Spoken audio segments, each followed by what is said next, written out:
Hello viewers, ఇవాల్టి special చిట్టి మసాలా గారెల పులుసు అండి.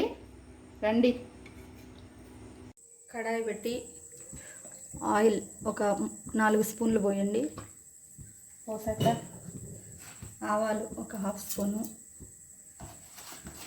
జీలకర్ర,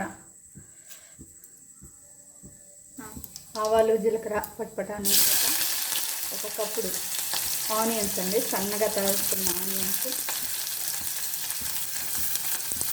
ఒక 1/2 స్పూన్ మెంతులు. ఎందుకంటే పులుసుకి మెంతులు మంచి అరోమాని ఇస్తాయి.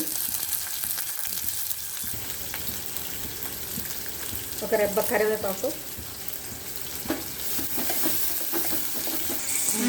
ఒక పెద్ద టమాటా చిలికలు. ఆనియన్స్ వేగాక టమాటా వేసి బాగా మెత్తగా అయ్యేంతవరకు వాడుకోవాలి.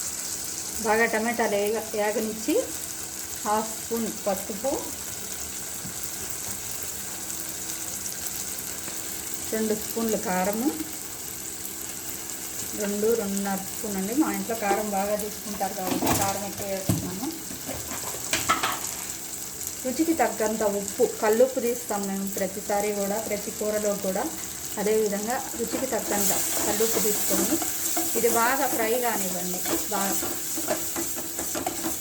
మిర్చి పొడి వేసాం కదా, అవి ఫ్రై అయితే పచ్చి కారం స్మెల్ లేకుండా ఉంటుంది. ముందుగా నానబెట్టి పెట్టుకున్న చింతపండు పులుసు అప్పటికప్పుడు ఈ విధంగా